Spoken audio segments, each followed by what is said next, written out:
This is the Authority Company Podcast, conversations with leaders that are designing our future. Hola, I'm Joe Pardavila, and I am terrible with money. No, I'm not terrible with spending it. I'm terrible with not spending it. I'm afraid to spend any money. It drives my wife crazy. But hopefully, today's guest will help me. Her name is Mary Clements Evans. She is the author of the new book, Emotionally Invested, Outsmart Your Anxiety for Fearless Retirement Planning. Mary has spent decades as a financial advisor helping people like me get through what she calls FORO, or the fear of running out, and also the folks that are opposite of us, the FOMO people, the people who spend all their money rather quickly. So we're going to get into all of that. That's all in the book, but we're going to talk about that in our conversation today. We're also going to talk about her concept of money why and how her philosophy can help people today. Mary, welcome to the podcast. How are you? I'm great, Joe. How are you today? I'm equally good. Thank you for asking. So I want to start by talking about money, because you spent decades working in finance and financial advising. And so tell me about your relationship with money, because since in my day job, I'm constantly talking about entrepreneurs, and the idea of like taking money from people is just not part of my being. Like I have trouble I can talk about anything, Mary, but when it comes to money, I get all uncomfortable and squeegee. It could be because I'm like the kid of immigrants. I'm not sure why. But tell me about your relationship with money, and not that you fell in love with it, or maybe you did, but when did you realize the importance of money? Well, actually, I realized, I'm not going to tell you how many years ago, but I was young, very young at the time. And I grew up really quite poor. My parents were brilliant people, but through a series of really unfortunate health events, one grandfather was killed in the coal mine when my dad was 8. The other grandfather was crippled in a coal mine.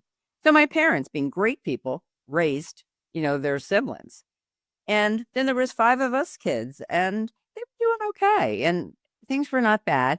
And then a 2-ton piece of machinery fell on my father and injured him quite badly. And things were very tough. And my parents actually had to go on, back then, what was considered welfare and government food. There really is government cheese, by the way. I still remember everything that came in that box. And I remember my mother's tears. And unfortunately, I should have asked her why she was crying, but I think I knew.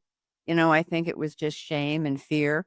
And I remember thinking, I don't want that to happen to me. And I was very lucky that it didn't. And now, guess what? I get to try to help as many people as possible make sure that doesn't happen to them either. So how lucky am I? That's a great story. Thank you so much for sharing it. So the idea of it was, so you think it was really more subconscious that you ended in this, or were you intentionally like, hey, I'm going to go into a job that I'm going to make a lot of money, or was maybe a combination of both? No, actually, but my mother was born in 1917. So I was a girl. So her good idea for me was to go to school for home economics, which I did that. That did not work out for me. And I left there and I just started to work at a bank. They dressed nice, so I thought they earned more money than, when I worked in a drugstore. And got a job in the audit department. I had no idea what that was. I didn't really have any money. And the bank said, hey, if you'd like to go to school for accounting, we'll pay your way. And I was dating an accountant. He didn't seem all that bright. I thought, well, how hard could that be? So I went to school for accounting and, started in big corporations and slowly worked my way up.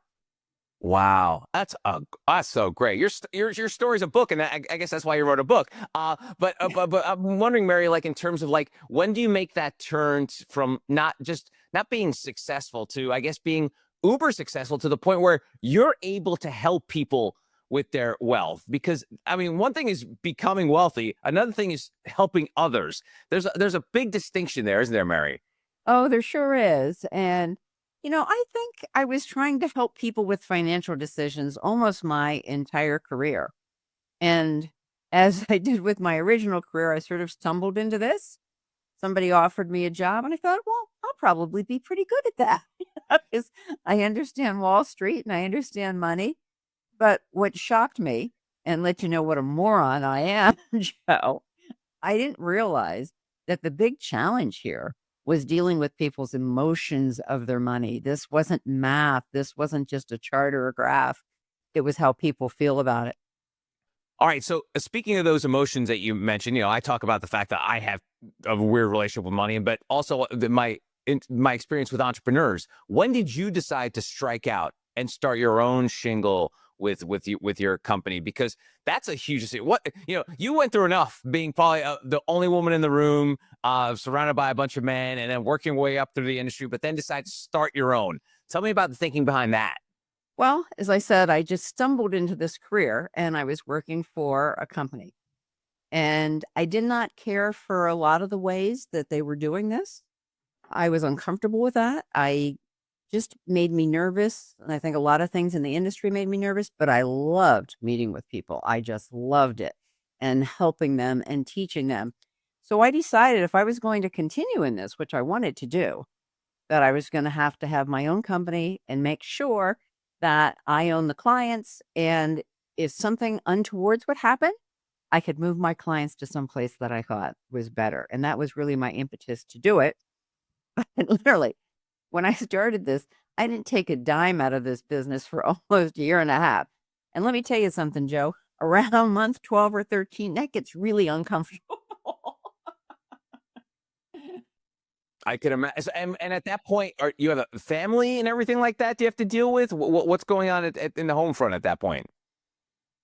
Well, it was about 16 years ago, so, there wasn't any kids at home, Okay. but I was the primary wage earner in my household, but I had always been a good saver, so I did have money in the bank, which allowed me to do this.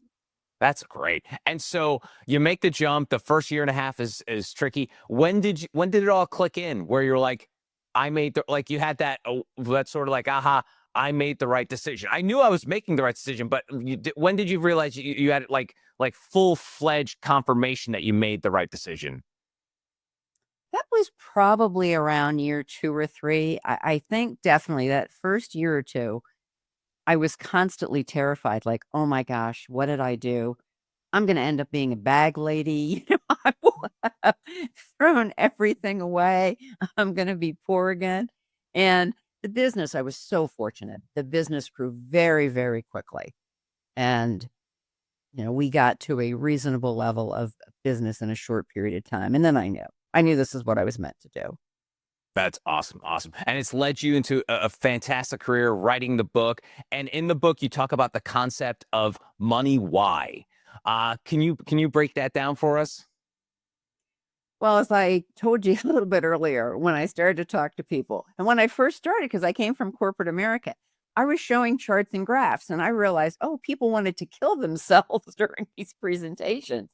That was not the driver to their behavior. They were not, one definition of alpha and beta away from being successful. So as I got to get to the heart of why they make the decisions, why are you making the financial decisions that you do? Because we make emotion decisions and then we back them up with facts. And I realized that the emotions kind of fall into two major categories. There is behavioral financial terms for this that you will not understand. So I put it in my language because I'm just a simple person. There's FOMO, fear of missing out, and FORO, fear of running out.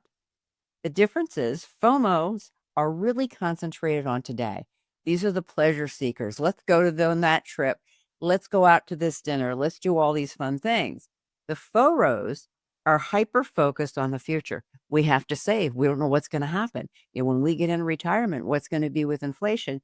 And they're really focused on that. And in the book, I described neither one is good nor bad. It's just figuring out who you are and maybe how you can move that needle a little bit if that's what you need to do, particularly to get a happy marriage. That helps. Can you share an example of one of your clients that was able to grasp this concept and it worked out incredibly well for them? Yeah, and I think, I've done this with several clients that what happens in both FOMO and FORO. So the FOMOs who just want to spend, spend, spend, and we have shades of FORO, so they come in different flavors, but they think if we start talking about putting money away for the future, that they're going to lose all their fun. So what you have to do is work with them a little bit over time, and you have to give them permission to spend what they want to do. So figuring out what their priorities is. And when I talk to some of these people, Like, they're like, well, the most important thing to me is I really want to travel. I want to make sure we travel. We can do it now. Okay, great. Where do you want to go? What do you think that will cost? And when we do planning, I put that in as an expense, just the same way it would be your mortgage, your electric, your gas. It's travel, but I put it in a separate bucket. So what's nice is it gives them permission to spend that money. If it's $10,000 a year, they can spend up to 10,000. But the other thing it does, if they happen to be married to a FORO who's like, oh my gosh, if we go on that vacation, we're never going to be able to retire. I can prove to them that, yeah, you will. You're going to be fine. You're going to be able to retire as long as we don't, go over that. And, I have many couples that could not even talk to each other about money. Now they're starting to come together and doing it with each other. But I will say, I still have a lot of couples that will not talk about money unless they're in my office and I'm there. That's funny. So you're a therapist as well. And maybe you could be a therapist for me here too, because I'm certainly in the FORO camp, fear of running out. I'm constantly thinking about this. I think since I was a little kid, I think if you asked me like what my greatest fear as a little kid was either like cancer, the nuclear bomb, or being poor, it probably would have been like being poor, for whatever reason. Again, could just be my upbringing. But funny enough, my great father-in-law passed away about a year and a half ago. And he was definitely in the team FORO because he was like in his 90s. And I remember one time he called up my wife and he said, hey, listen, I'm sorry. I don't think I'm gonna be able to leave you guys any money. I think, I don't think I have anything left. And we're like, oh my God, did he, because you hear about all these senior scams. I'm like, was dad scammed or something like that? And my wife had a great relationship with his financial advisor and just said, hey, listen, I don't need to know exact numbers, but like, is everything okay with dad? Do we need to worry about his financial status? And he goes, your dad's fine. He has enough money to live to like 300, not even 100. And so he freaked everybody out for no reason.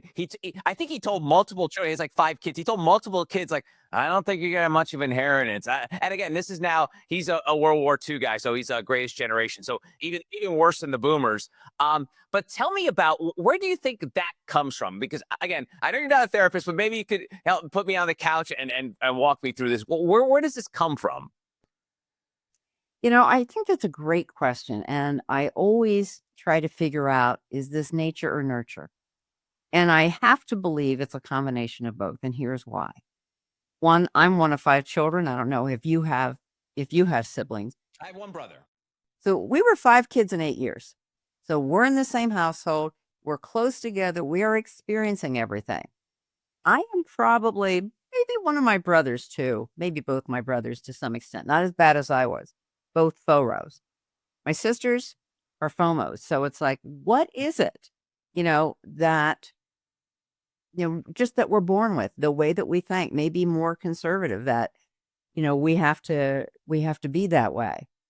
So I don't know that you can move the needle a lot, but I definitely think experiences will move the needle. And I will tell you what happened to me. So I was always FORO. I was always like, money goes in the bank, it never comes back out. That is a one-way, ticket. And unfortunately, about 3 years ago, I lost my only child.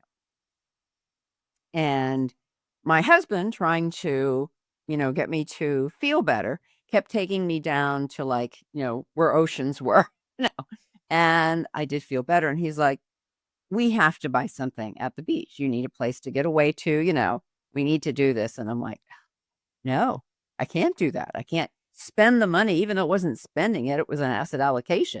It was just changing the investment. And I couldn't do it. I couldn't do it. And I talked to a billionaire and I was chatting about this. And he says, Mary, there are 3 options here. You can squander your money. Your kids can squander the money, or the government can squander the money. So you get to decide what you want to do. My husband's like, we're getting a beach house. And so events can move that needle. And I'd say I'm a little more FOMO than I used to be, but I'm still FOMO. I'm still using the same tea bag all day long, Joe. I just like, it's ridiculous. Well, listen, we all can't be perfect. We all can. I like to say none of us can really change, but we can improve. Like it's like we're all iPhones. We can always update our software. So it seems like you found a way to update your software along the way. And in terms of being a financial advisor, maybe you can answer this, but why is finances more complicated than they should be? Is it because of all the bureaucracy involved? And I'll share a story with you. So I'm a first-time homeowner. My wife and I built a home in Charleston a couple of years ago, and we've had so much trouble dealing with like this mortgage world of escrows and principals and stuff like that, and taxes. And all of a sudden, we just got like an escrow refund. I'm like, what is this? I've got to go like down a Reddit rabbit hole trying to figure out what this all means. Like, what? And again, that's just the mortgage part. As you know, there's other layers to it as well. Why is it all so overcomplicated? Is it all complicated so people like you have jobs, Mary? Is that the simple answer? Gosh, I hope so. No, no, I mean, y I understand where you're coming from, but here is the reality.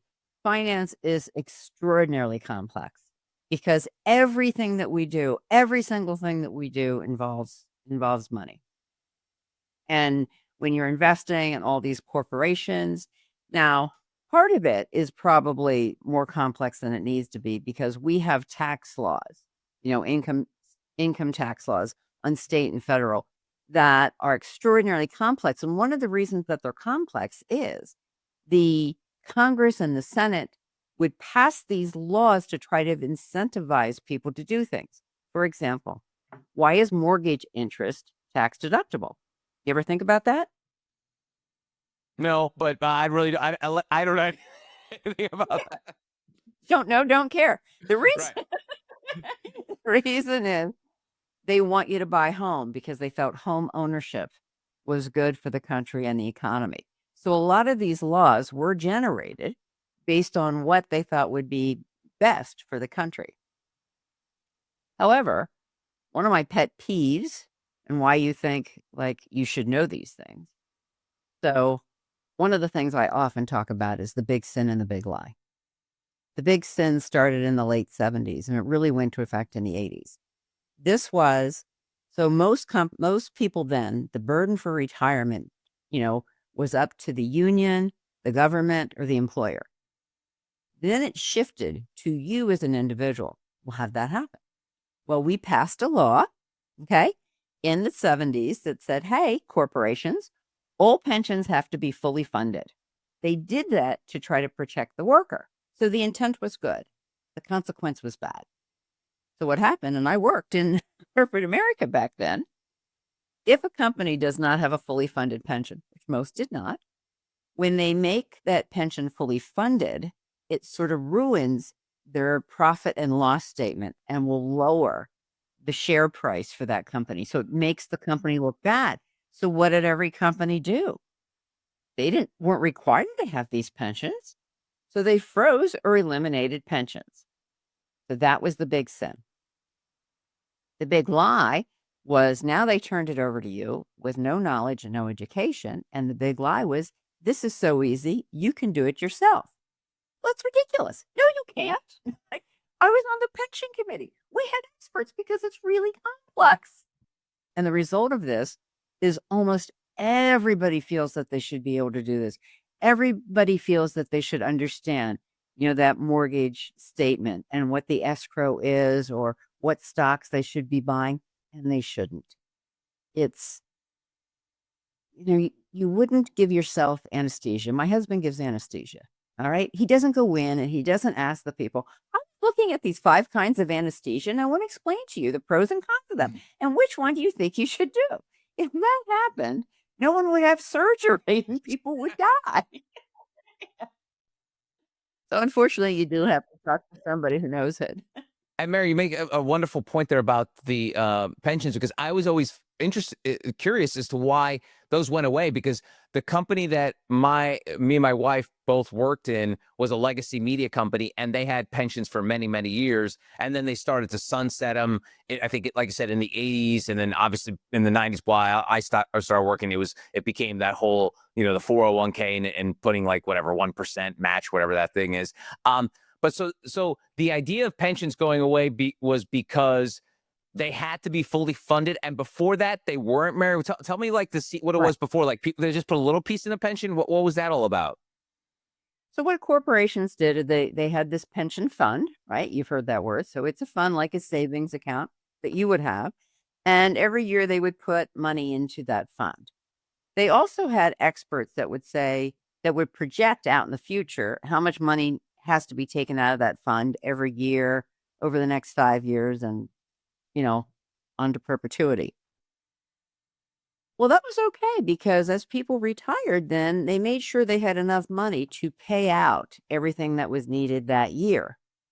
But the new law said you need to look at every employee and how long you think they're going to work and sort of discount back how much pension they would receive. And that's the amount of money that needs to be in the savings account. An easy way to think about it is this: you have a mortgage, right? Yeah. Doesn't everybody? So every month you pay your mortgage and you probably are pretty sure you have enough money hanging around maybe for the next year, either through your income or whatever. So, you're feeling good about it. But now I come in and say, you know what? A lot of people end up losing their houses and we don't want that to happen. So I want to make sure that you have enough money in your savings account to pay off your entire mortgage. Who has that? Right. The corporations didn't. You don't, corporations didn't. And so they're like, here, the difference is, of course, if you don't pay the mortgage or you stop that, you don't have a place to live. But keep in mind, this was just a benefit to employees. This was just something nice that corporations, well, not really nice. They did it because they wanted to attract employees, to work at their place. And then they just slowly faded it away or stopped it. And I will tell you, even people in finance, I was stunned. Most workers had no idea what was happening or the impact of that because they weren't really getting reports or paying attention to them. And so you're 40 or 50 years old when that pension goes away, your pension's going to be a half or a quarter of what it was or what it was planned. So now it's a little late by the time you figure it out. Now you're trying to make up for all this stuff that went away. Wow. Well, I didn't realize today was going to be a history lesson, so I really appreciate that, Mary. Thank you so much. I was always fascinated by that. All right, so let's talk about some common mistakes people make, and you've been doing this for years. So, what's one that comes up that how there's some mistakes where you do the dough, the homework stuff. It's like, why do people still do that? Like, what's the what common one that people do that you're like, I can't believe people are still making this mistake? Oh, let's see. There's so many. I think on a macro basis, the big mistake that people make is not putting a plan together. If you fail to plan, you plan to fail. So they have no idea how much money they need to retire. And that is a big, big target. They need to have that number in their head early. They need to look at it often, and they need to be making the steps every single day to get them there. That's probably the biggest thing I say. And some mistakes are picking the wrong financial advisor. So obviously you're the right one. We all know that, Mary. But what are some red flags when you're approaching and meeting with financial advisors? What are some things that people should be on the look for? Not that that these people are criminals or something untoward, but what's a red flag that they should avoid that sort of a financial advisor? Well, this is a difficult situation because consumers have to completely understand, what all these different titles and names mean, which is just impossible. So if you go on FINRA, which is the federal regulatory arm for my industry, there are 253 financial designations. Now, they will tell you what somebody had to do to get those designations, but they don't recommend or endorse any of those. The two titles that are not there are financial advisor and financial planner. Yet financial advisor and financial planner are the two most searched terms when people are looking for help. We do not have a national standard for those titles. So you need to drill down and figure out who you're talking to. I consider myself a financial advisor, but you could have a college degree and take a weekend course, and you can also call yourself a financial advisor. Doesn't make any sense to me. You go to a doctor, you know what the qualifications are. You go to a teacher, you know what the qualifications are. You hire a plumber, you know what the qualifications are. You go to a financial advisor, you don't have any freaking idea what that person's background is or who you're talking to. And with all the regulation in banking and finance, how come that's never like it's so like you describe that like makes no sense in this country? Like somewhere else, I'd be like, okay, it makes sense. But like, man, I mean, I'm a Democrat, so I don't mind a low regulation, but like, but some people push back on it. But it's like, man, that seems like such an obvious thing you can regulate, right? Well, I'll cut the regulators a little bit of slack. Okay.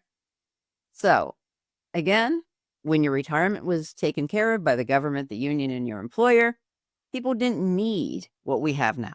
They really didn't. So everything was taken care of. You'd save a little money and you thought, oh, I'm going to buy some stock. I'm going to get it. So you talked to a stockbroker, a guy, and it was always a guy. I don't know any women that did it back then, but this guy would sell you shares of GM or AT&T or whatever it is. So you get these stock certificates, you collect your dividends, buy a few things with it, put the stock certificate in a safety deposit box. You pass away, your kids open it up, it's worth a lot of money, and they'll go, wow, mom and dad were really great investors. But as pensions started to go away, 401ks came in, people were trying to do this themselves, and it's a tanker truck trying to turn. This has taken a long path. So now this need that wasn't there before has evolved, and so many people need to figure this out. Well, we all know when a need crops up, people rush in to fill that need. Some of the people are really good. Some of the people, they're not so good, and they're looking for a quick way to make a buck on somebody and not really solve the overall problem. So I have a little letter in my book to the industry that we need to change this. We need to step up to the plate. If you have a high school diploma and you're just selling some stuff and that's what people want, that's fine. But you should know that's who you're talking to. If you're looking for a full financial plan and somebody with, tons and tons of education and education in this industry, we essentially, CFP is like a master's, in financial planning and years of experience, then you should know what that person's called. But they shouldn't be called the same thing. Like a tech that's in the operating room does not have the same title as a surgeon. They're both in the operating room, but they do very different things. And we just need to start to lay that out very clearly for people so they know who they need, when they need them, and who they're talking to. That's good stuff. One of the reasons I love doing podcasts, Mary, is I feel smarter after speaking to smarter people because I'm obviously not that bright. So thank you very much for sharing all this information. It's very enlightening. And so I always wrap up these conversations talking about the dedication of the book. And you mentioned him earlier, but you dedicated the book to my beloved son, Dan, whose brilliance and humor I miss every day. First, sorry for your loss. But second, why was it important for you to dedicate the book to Dan? Well, one, of course, he was a great guy. But he also worked in the industry with me. So he was in my office when he seizured and we found out that he had brain cancer. So I think he would be over the moon with this book. I really do. And he has 4 children. And, I think it's very nice for them to realize that this book is, dedicated to their dad. Awesome. That's great. Her name is Mary Clements Evans. The book is Emotionally Invested, Outsmart Your Anxiety for Fearless Retirement Planning. Mary, thanks so much for the time. I really appreciate it. Oh, thanks, Joe. I really appreciate your time. It was great talking to you.